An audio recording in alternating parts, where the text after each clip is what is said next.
Assalamualaikum warahmatullahi wabarakatuh. Selamat siang. Yang terhormat Budian Wismarain, SEMM, selaku dosen mata kuliah Teori Portofolio dan Analisis Investasi, beserta teman-teman sekalian. Kami dari kelompok 8 yang beranggotakan saya sendiri, Dewi Lestari, dengan NIM 2021 11541, kemudian Ilham Nur Fauzi 11506, Vika Nailis Nafisa 11495, Novi Suli Faradila 11558. Kami akan menjelaskan materi mengenai beta, beta disesuaikan, dan beta untuk pasar modal berkembang. Selanjutnya, pokok pembahasannya ada pengertian beta, mengestimasi beta, beta pasar, beta akuntansi, beta fundamental, beta pasar dan beta fundamental, beta portofolio, ketepatan beta historis, menyesuaikan dan memprediksi beta, beta untuk pasar modal berkembang. Selanjutnya, lanjut. Pengertian beta. Beta merupakan suatu pengukur volatilitas atau volatility return suatu sekuritas atau return portofolio terhadap return pasar. Volatilitas itu sendiri didefinisikan sebagai fluktuasi dari return suatu sekuritas atau portofolio dalam suatu periode waktu tertentu. Lanjut.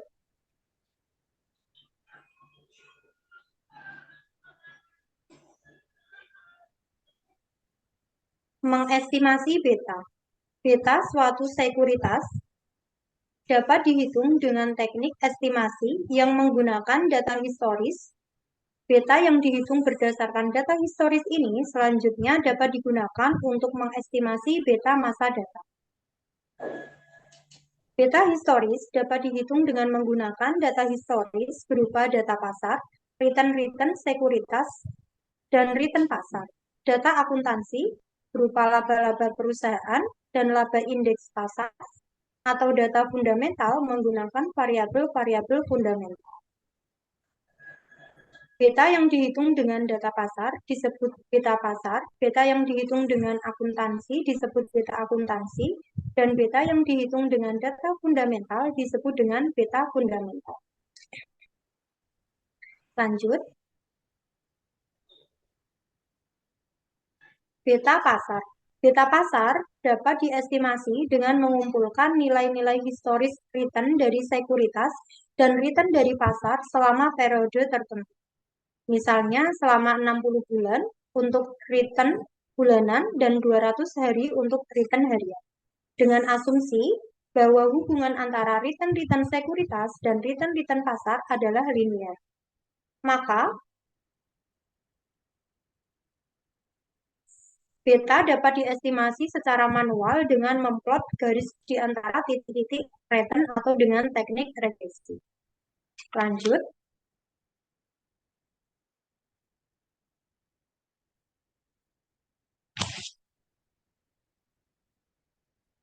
Contoh perhitungan beta.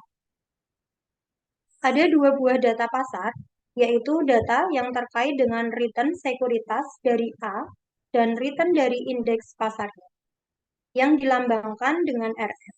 Di sini ada return A untuk beberapa periode, kemudian ada juga return indeks pasar. Kemudian dihitung ERA-nya atau return expectation return dari A, yang kemudian menggunakan rata-rata aritmatika, kemudian didapatkan untuk rata-rata return dari sekuritas A adalah 10,55. Kemudian berikutnya, return expectation dari indeks pasar atau ERM sudah dihitung menggunakan rata-rata aritmatika, didapatkan hasilnya adalah 5,95. Kemudian, setelah mengetahui nilai dari ERA dan ERM-nya, maka kemudian dimasukkan ke dalam rumus RA min ERA dikalikan dengan RM min ERM. Kita mencari kovarian antara sekuritas A dengan sekuritas M dengan rumus tadi RA min ERA dikalikan dengan RM min ERM. Maka didapatkan masing-masing periode sebagai berikut. Ada 5,9475 sampai dengan 7,0725. Maka sigma IM-nya adalah 23,275. Kemudian ada rumus RM min ERM yang di sini itu menunjukkan dari varian return pasar. Dengan ERM didapatkan hasilnya yaitu sigma M kuadrat sama dengan 16,225. Maka besarnya beta sesuai dengan rumus beta sama dengan sigma IM dibagi dengan sigma M kuadrat, maka didapatkan hasilnya adalah 1,43. Lanjut.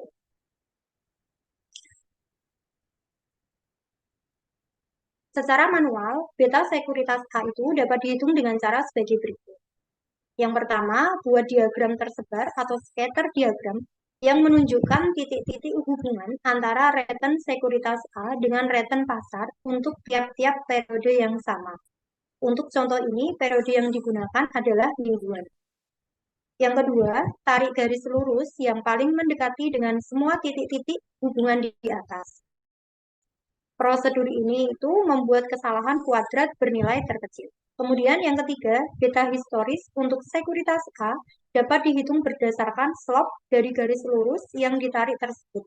Besarnya beta A dapat dihitung sebesar 13,5% dikurangi 7,5% dibagi dengan 8% dikurangi dengan 4%, jadi hasilnya adalah 1,5. Selanjutnya, penyampaian materi akan dibawakan oleh rekan-rekan saya.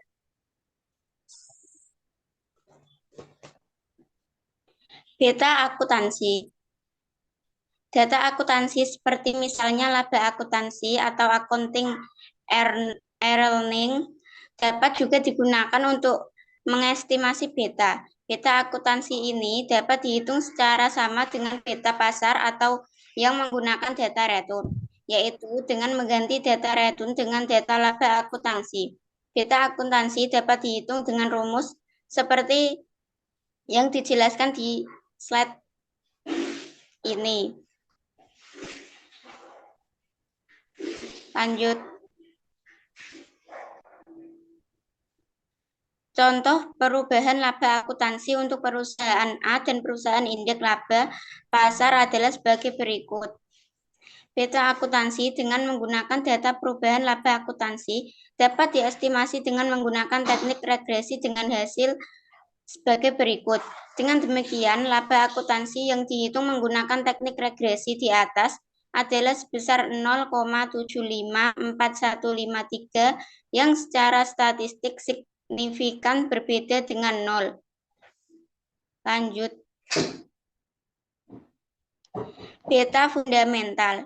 Risiko dari beberapa variabel fundamental dapat ditentukan menggunakan kombinasi karakteristik pasar dari sekuritas dan nilai-nilai fundamental perusahaan. Maka kombinasi ini akan banyak membantu mengerti beta dan untuk memprediksinya 7 macam variabel fundamental yaitu 1. Dividen payout diukur sebagai dividen yang dibayarkan dibagi dengan laba yang tersedia untuk pemegang saham umum. 2. Aset growth, perubahan atau tingkat pertumbuhan tahunan dari aktiva total. 3. Leverage, nilai buku total utang jangka panjang dibagi dengan total aktiva. 4. Liquidity, aktiva lancar dibagi dengan utang lancar. 5. Asset size, logaritma dari total aktiva. 6. Earnings variability, dianggap sebagai risiko perusahaan sehingga hubungan antara variabel ini dengan beta adalah positif. 7. Accounting beta, koefisien regresi dengan variabel dependen perubahan laba akuntansi dan variabel independen. Lanjut. Korelasi antara beta dengan variabel-variabel fundamental seperti yang dijelaskan seperti di gambar. Keterangan koefisien korelasi Spearman rank berada di baris Yang pertama, sedang koefisien korelasi project moment berada di baris kedua yang disajikan dalam kurung. Lanjut.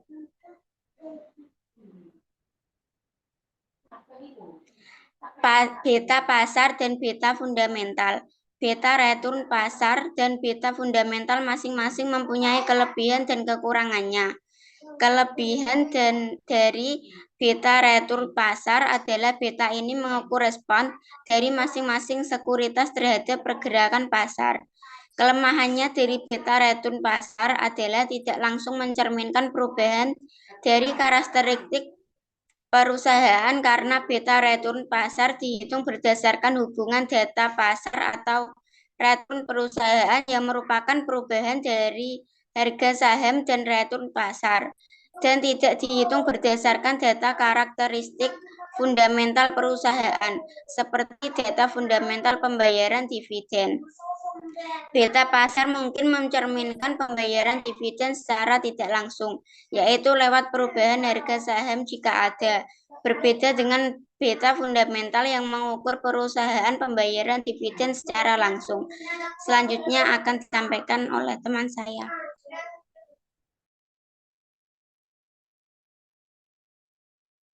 Beta portofolio. Beta portofolio umumnya lebih akurat dibandingkan dengan beta tiap-tiap individual sekuritas. Alasannya adalah beta individual sekuritas diasumsikan konstan dari waktu ke waktu. Kenyataannya beta individual sekuritas dapat berubah dari waktu ke waktu. Perubahan beta individual sekuritas dapat berupa perubahan naik atau perubahan turun. Yang kedua, perhitungan beta individual sekuritas juga tidak lepas dari kesalahan pengukuran atau measurement error atau kesalahan acak dalam kurung random error. Pembentukan portofolio akan mengurangi kesalahan acak ini karena kesalahan acak atau kesalahan acak satu sekuritas mungkin akan ditiadakan oleh kesalahan acak sekuritas yang lainnya.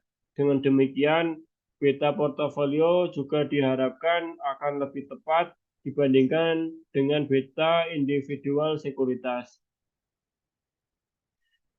Beta disesuaikan dan beta untuk pasar modal berkembang. Ketepatan beta historis. Korelasi terendah hasil dari penelitian belum adalah 0,60 dan korelasi tertingginya adalah 0,98. Ini menunjukkan bahwa beta historis mempunyai hubungan dengan beta masa dating. Hubungan ini akan semakin kuat untuk beta portofolio yang mempunyai banyak sekuritas di dalamnya.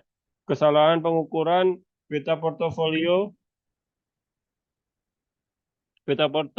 akan semakin kecil dengan semakin banyaknya sekuritas di dalamnya karena kesalahan perhitungan beta untuk masing-masing sekuritas akan saling meniadakan. Kesalahan pengukuran beta portofolio yang semakin kecil akan mengakibatkan beta portofolio semakin stabil dari satu periode ke periode selanjutnya yang akibatnya korelasi keduanya akan semakin besar. Menyesuaikan dan beta untuk dua periode cenderung mengarah ke nilai 1. Contohnya di tabel di bawah ini. Menyesuaikan dan memprediksi beta. Dari hasil ini, yaitu beta cenderung mengarah ke nilai 1. Belum kemudian mencoba untuk menyesuaikan nilai ke beta historis supaya mengandung kecenderungan ini. Belum mengasumsikan bahwa penyesuaian beta seperti ini untuk satu periode akan merupakan estimasi yang baik untuk penyesuaian periode berikutnya. Untuk melakukan penyesuaian di periode pertama, Juli 1955 sampai dengan Juni 1961. Belum menghitung lagi beta semua sekuritas untuk periode sebelumnya yaitu 1948 sampai 54. Dia kemudian meregresikan beta sekuritas periode sebelumnya ini 1948 sampai 54 lawan beta sekuritas periode Pertama, Juli 1955 sampai 61. Hasil dari regresi diperoleh persamaan sebagai berikut. Beta untuk pasar modal berkembang. Beta untuk pasar modal yang berkembang perlu disesuaikan. Alasannya adalah beta yang belum disesuaikan masih merupakan beta yang biasa disebabkan oleh perdagangan yang tidak sinkron, non-synchronous trading. Perdagangan tidak sinkron ini terjadi di pasar yang transaksi perdagangannya jarang terjadi atau disebut dengan pasar yang tipis atau thin market. Pasar yang tipis merupakan ciri dari pasar modal yang sedang berkembang.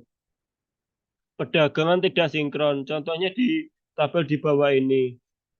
Jumlah frekuensi perdagangan di BI selama tahun 1966 dan selama bulan Maret 2003. Perdagangan tidak sinkron juga sering terjadi dalam satu hari perdagangan. Perdagangan tidak sinkron terjadi jika beberapa sekuritas hanya diperdagangkan pada pagi hari saja yang harganya kemudian dibawa sampai pasar ditutup yang kemudian harga tersebut digunakan untuk menghitung indeks pasar pada hari itu. Biasanya ini terjadi karena anggapannya indeks pasar hitung dari harga-harga sekuritas yang diperdagangkan sampai detik terakhir pasar ditutup pada hari itu. Karena masalah perdagangan tidak sinkron disebabkan oleh masalah periode waktu perdagangan dan masalah dalam interval waktu. Maka masalah ini juga disebut dengan periodicity problem dan intervaling problem. Selanjutnya akan dijelaskan oleh teman saya. Terima kasih.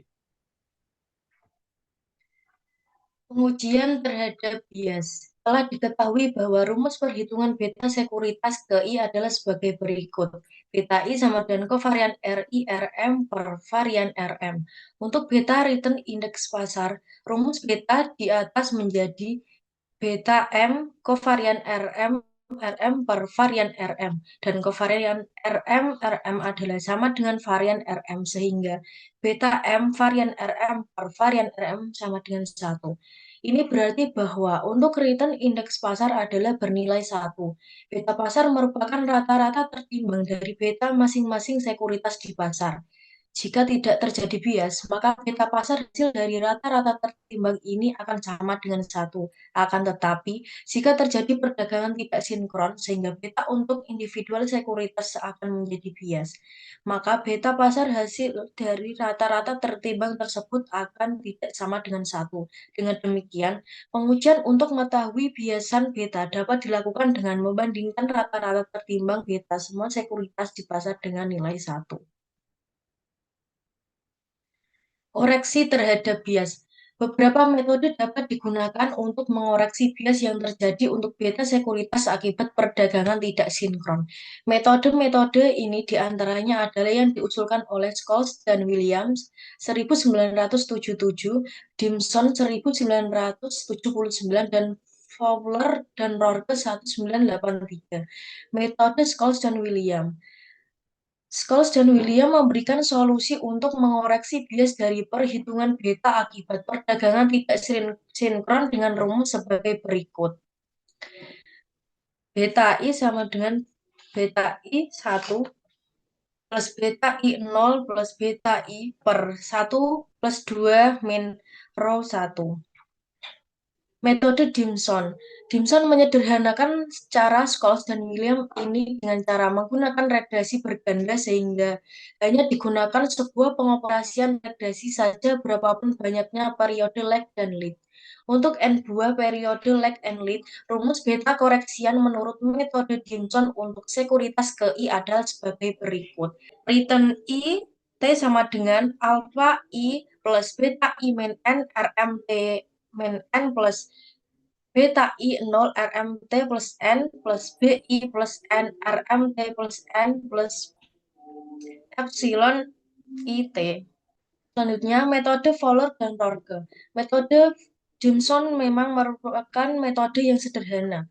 Fowler dan Rorke 1983 berargumentasi bahwa metode Dimson yang hanya menjumlah koefisien regresi berganda tanpa memberi bobot akan tetap memberikan beta yang bias. Untuk satu periode lag dan lead, koreksi beta dilakukan dengan tahapan sebagai berikut. Yang pertama, operasikan persamaan regresi berganda seperti yang dilakukan di metode Dimson sebagai berikut. Dan IT sama dengan alpha I plus beta I min 1 RMT min 1 plus beta I 0 RMT plus beta I min 1 RMT plus 1 plus epsilon IT. Yang kedua, operasikan persamaan regresi untuk mendapatkan korelasi serial return index pasar dengan return index pasar periode sebelumnya sebagai berikut. RMT sama dengan alpha I plus rho 1 RMT min 1 plus epsilon T. Yang ketiga, hitung bobot yang digunakan sebesar W1 sama dengan 1 plus rho 1 per 1 plus 2 kali rho 1. Yang keempat, hitung beta koreksian sekuritas ke I yang merupakan penjumlahan koefisien regresi berganda dengan bobot. Beta I sama dengan W1 kali B beta I min 1 plus beta I 0 plus W1 kali B beta I plus 1. Ringkasan hasil perhitungan beta dan beta koreksian untuk metode Scholes dan Williams, Dimson, dan Fowler-Rorke dapat dilihat di tabel sebagai berikut. Tabel berikut ini menunjukkan bahwa metode trimming dan winsorizing berhasil mengatasi masalah return data yang tidak berdistribusi normal, seperti pada tabel berikut. Penelitian ini kemudian mengoreksi kembali beta dengan metode-metode koreksi yang digunakan untuk data yang distribusinya sudah dinormalkan. Tabel berikut menyajikan hasil perhitungan beta pasar yang sudah dikoreksi dengan metode Scholes dan Williams, Dimson dan Fowler dan Rorke untuk data return yang sudah berdistribusi normal dengan cara transformasi trimming dan winsorizing. Beta pasar koreksi yang paling mendekati nilai 1 terjadi pada periode 1 lag dan 1 lead dengan menggunakan metode Fowler dan Rorke yaitu sebesar 0,905. Hasil ini menunjukkan bahwa metode Fowler dan Rorke masih merupakan metode yang paling mampu mengurangi bias di beta sekuritas baik untuk data return yang berdistribusi tidak normal maupun yang berdistribusi normal. Periode koreksi yang dibutuhkan tidak perlu terlalu panjang, cukup satu periode mundur Fox dan satu periode maju lead saja. Demikian penyampaian materi beta dan beta disesuaikan dan beta untuk pasar modal bertukar. Kami dari kelompok 8 mengucapkan terima kasih dan maaf bila ada kekurangan dan kesalahan dalam penyampaian materi. Wassalamualaikum warahmatullahi wabarakatuh.